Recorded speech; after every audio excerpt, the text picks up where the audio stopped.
Sobat Maestro, sesaat lagi kita akan bersama-sama mengikuti program inspirasi dalam 25 menit bersama Bapak Ronald Kumoal dari BNB, Bless and Be Blessing Consulting di Bandung. Selamat mendengarkan.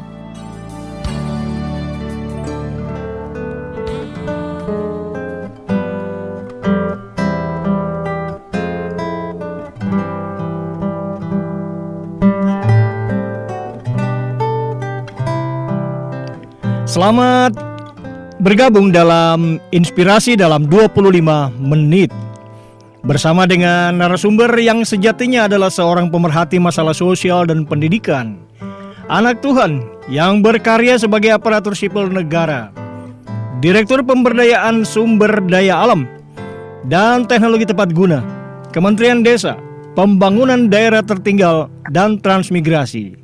Dengan hormat, saya berterima kasih dan memperkenalkan kepada Sobat Maestro sekalian, Bapak Insinyur Leroy Sami Ugui, Master of Art, PhD. Apa kabar Pak Roy?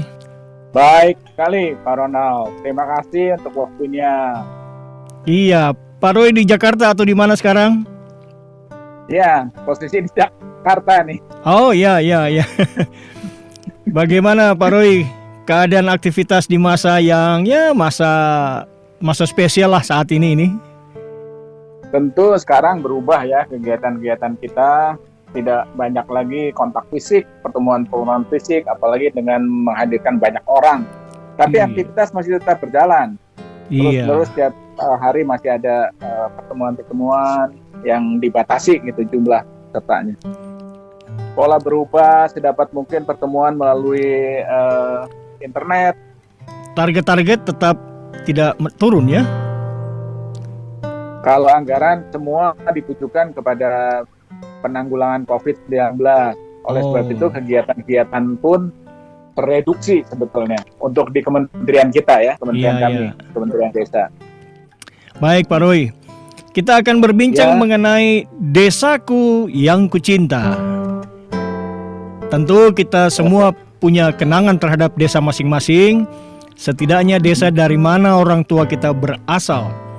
Tentu saja desa pada masa kini sangat jauh perkembangannya dibandingkan dengan saat orang tua kita masing-masing atau kakek nenek kita tumbuh di sana. Nah Pak Roy, bagaimana melihat atau memaknai Desaku yang Kucinta dalam perspektif masa kini Pak Roy? Terima kasih. Ini judulnya sangat mengena ya dan menarik gitu ya. Gimana pun juga kaitan-kaitan emosional masih tetap ada dengan desa-desa di mana orang tua kita berasal ataupun bahkan kita sendiri gitu. Iya. Nah, kalau saya lihat perspektif masa kini, kita perlu desa harus mengabsorpsi atau menyerap idealisme yang baru, yang progresif. Jadi, spirit desa yang mempunyai sumber daya alam dan aset budaya alamiah perlu melihat sisi yang lebih maju lagi dalam artian bagaimana meningkatkan nilai tambah yang ada. Dengan adanya nilai tambah dari sumber daya alam, produk ataupun komoditi yang kita punya, meningkatkan tentu jati diri desa itu sendiri. Kepercayaan diri memunculkan kekuatan ekonomi yang lama-kelamaan bisa menumbuhkan semangat bagi penduduk desa itu sendiri. Apa contohnya? Misalnya kuliner, arsitektur, fashion. Hal-hal tersebut sebetulnya kita sekarang kembali lagi, orang-orang modern, orang-orang kota melihat perlunya revitalisasi dari komponen-komponen tersebut, merekonstruksi, kemudian merestorasi lagi identitasnya. Jika masyarakat desanya sudah semakin kuat, semakin jati dirinya diyakinkan, tentu spirit dari desa sangat vital untuk bangsa kita. Kalau di Indonesia ini secara umum banyakkan mana desa sama kota Pak Roy? Tentu desa ya. Desa lebih banyak sekarang ya. Desa setelah definitif kita mencapai hampir 75.000. Pak Wow. Ronald. Itu ada 74.953 yang sudah terregister. Siapa yang meregister? Kementerian Dalam Negeri. Oh. Jadi sementara kota, kabupaten paling banyak 500-an status Jumlahnya yang kita ya. miliki. Iya. Oleh karena itu memang kalau bicara strategi pembangunan mestinya dari desa juga yang benarnya ya, karena desa banyak sekali. Baik, Iya, Pak Roy, betul sekali. sudah beberapa kabinet pemerintahan ada Kementerian Desa ini. Sebenarnya apa sih yang melatar belakangi sehingga muncul kebijakan dari pemerintahan lah untuk membuat Ya. Kementerian Desa ini? Oke, saya kira adanya kesadaran bahwa desa ada di dalam agenda pembangunan nasional dan itu prioritas penting yang dirasakan, khususnya setelah reformasi. Betul. Nah, kita lihat ke depan ini melalui Undang-Undang 6 nomor 2014 tentang desa mengusahakan kecepatan terjadinya kesejahteraan di wilayah desa dan khususnya desa-desa di daerah-daerah tertinggal. Nah, Iya. amanat undang-undang desa ini oleh Presiden Joko Widodo secara spesifik dibangunkan atau dibentuk Kementerian Desa. Beliau melihat begitu pentingnya gitu, desa, sehingga dilembagakan Kementerian Iya. Desa tersebut. Memang kita sadari sebelum-sebelumnya ada kementerian yang menangani daerah-daerah tertinggal, tapi sekarang Iya. dilebur semua dalam bentuk Kementerian Desa. Dan ini sudah ada dalam 2 periode pemerintahan Joko Widodo. Saya kira itu saya lihat mengapa ada, karena Presiden Jokowi melihat desa sebagai salah satu prioritas yang ada dalam agenda nasional dan didukung penuh, sehingga lahir setelah itu adanya dana desa Luar yang biasa. satu desa bisa dapat 1 miliar sekarang. Saya kira. Iya, luar biasa itu. Betul. Iya. Jadi dilihat dari sisi itunya, Pak Ronald. Iya, Kenapa iya. desa ada dalam kabinet ini? Gitu. Ya. Mungkin itu yang bisa saya sampaikan. Baik Pak Roy. Keunikan Indonesia ya.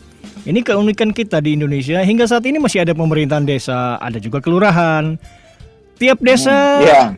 sepertinya memiliki bahasa atau dialek sendiri-sendiri. Bagi orang luar Indonesia ini sesuatu yang sangat luar biasa. Jangankan orang luar Iya. Indonesia, orang Indonesia sendiri melihat luar biasa.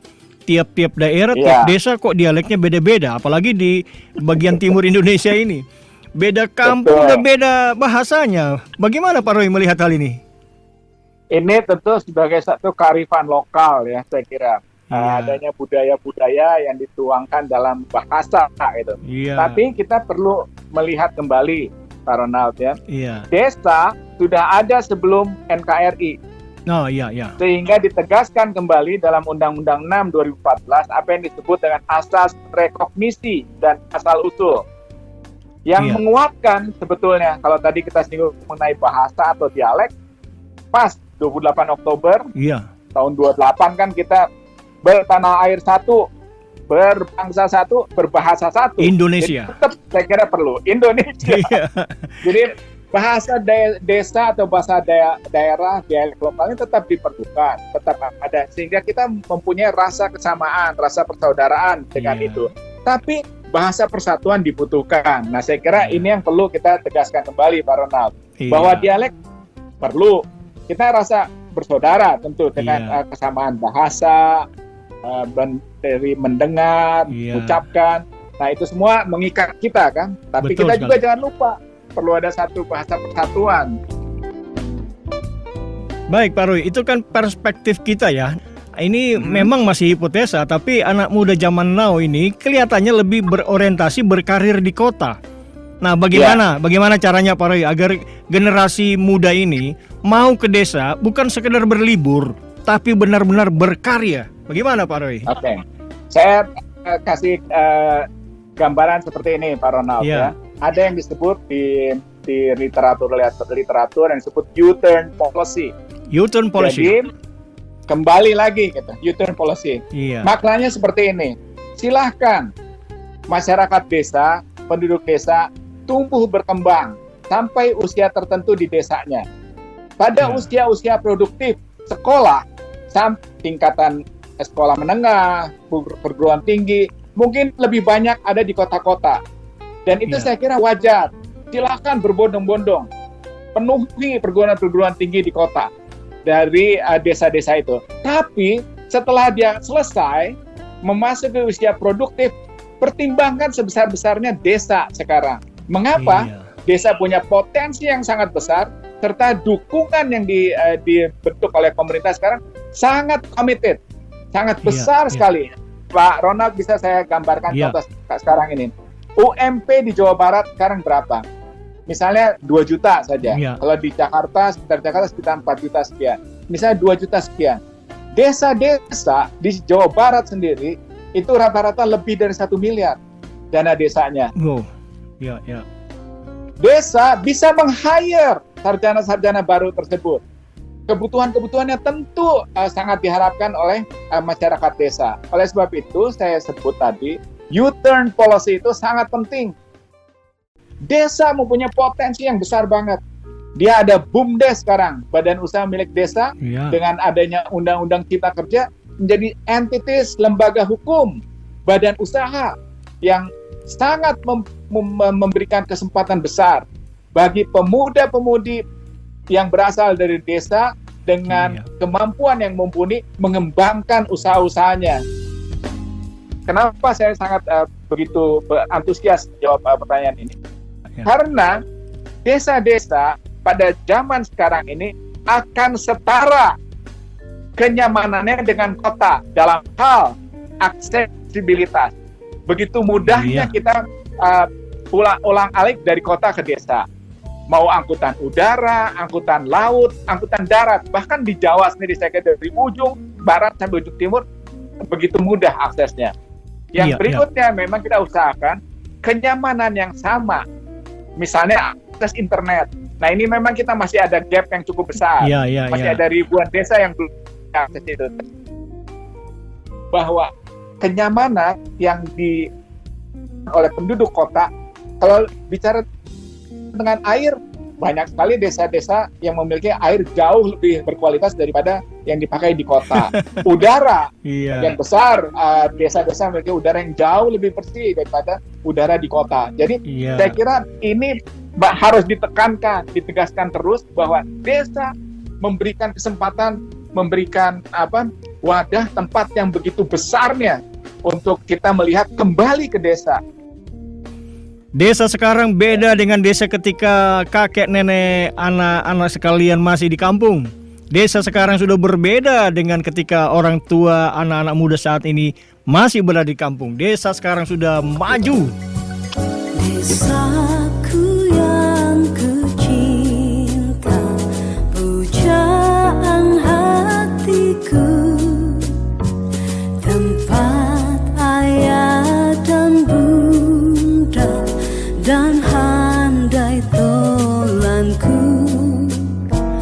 tak mudah ku lupakan, tak mudah bercerai, selalu ku rindukan desaku yang permai.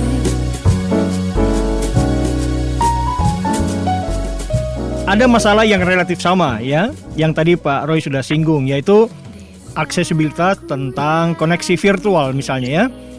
Saya pernah berkunjung ke beberapa desa di Sulawesi Tengah beberapa waktu lalu. Saya lihat, waduh, walaupun di desa tapi mereka tidak sekolah biasa, mereka online. Memang banyak yang pergi ke kelurahan. Saya pikir ngapain? Pergi cari sinyal katanya. Bagaimana Pak Roy ini? Ya, betul. Memang masih dirasakan ya, akses digital internet di desa-desa masih sangat terbatas. Kasus-kasus yang Bapak sampaikan tadi di Sulawesi Tengah memang masih akan terjadi saya kira di dalam waktu dekat ini, karena percepatan menyediakan sarana prasarana komunikasi itu masih sangat terbatas. Sangat terbatas. Tapi usaha kita tentu lebih tegas lagi gitu, bahwa itu hal yang utama, penting dan harus segera diadakan. Nah, saya ingin tambahkan tadi hal yang satu mengenai U-turn policy tadi. Mengenai adanya kampus merdeka.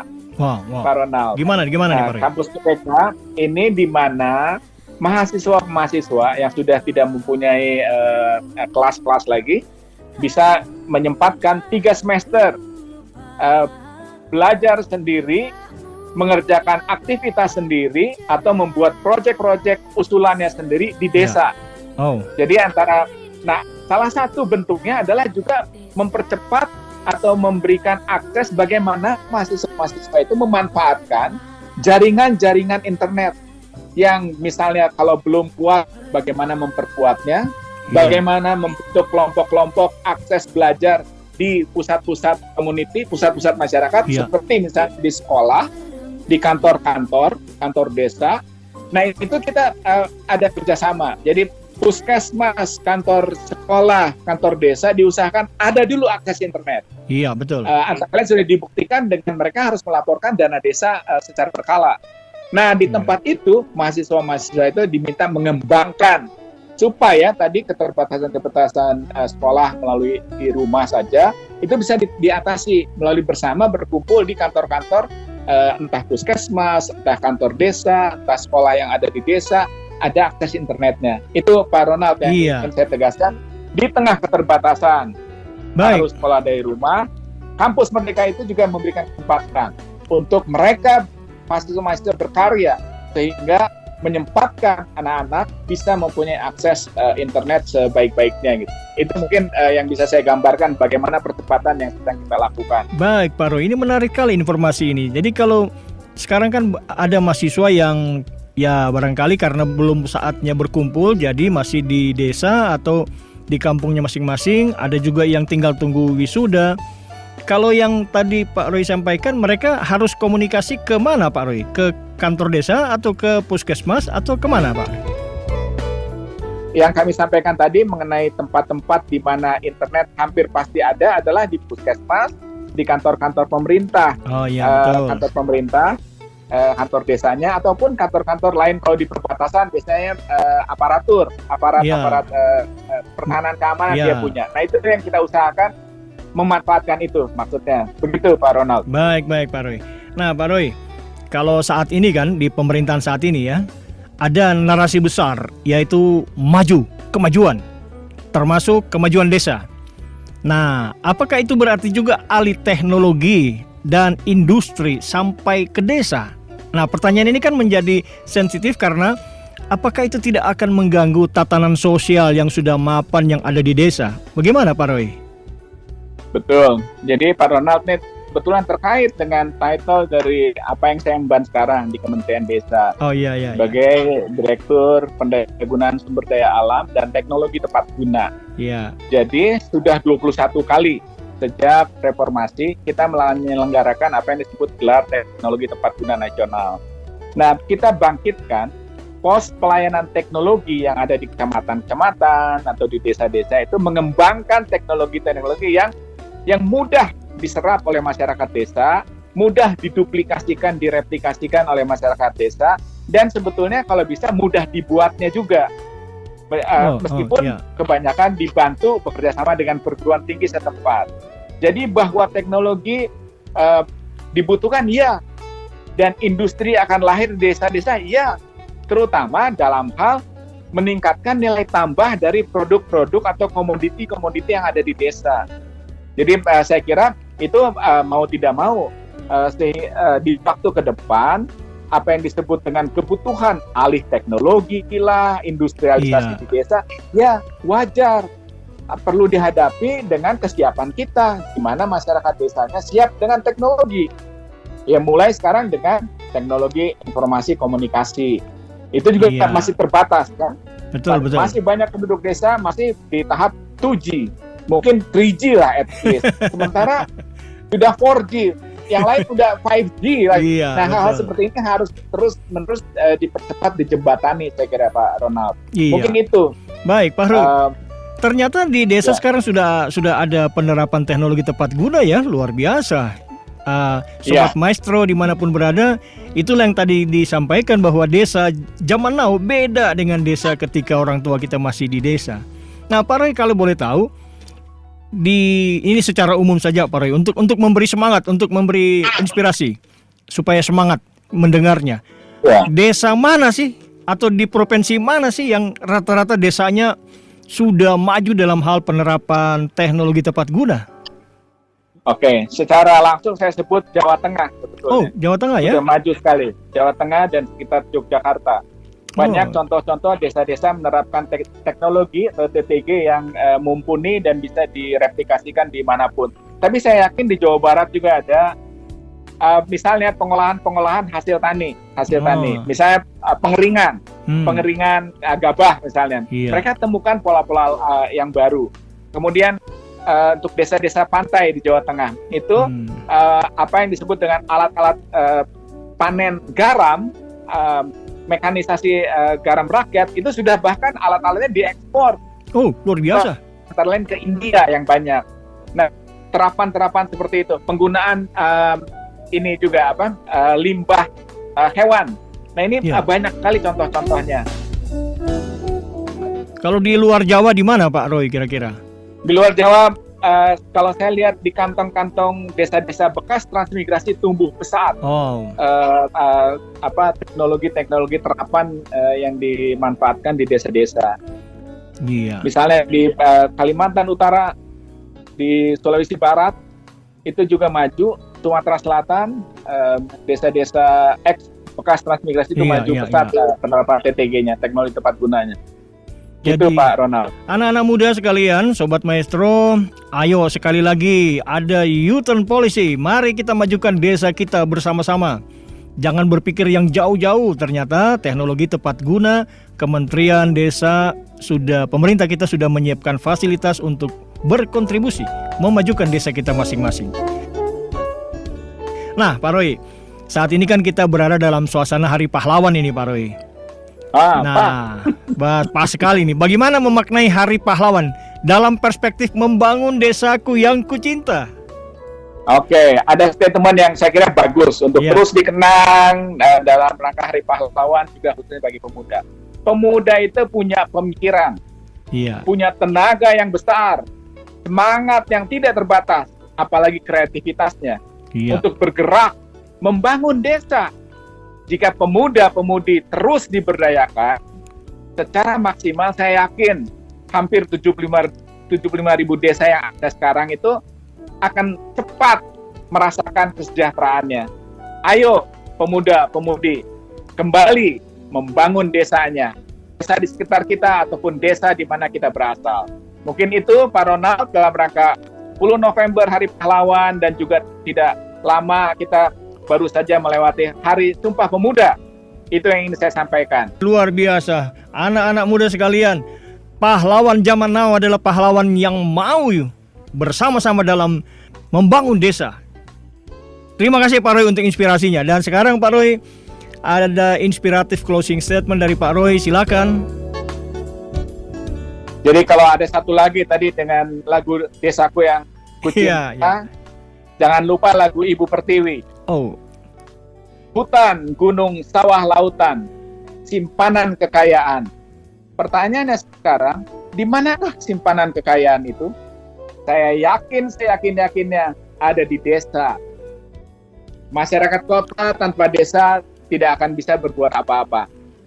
Beras yang kita konsumsi sehari-hari dari desa.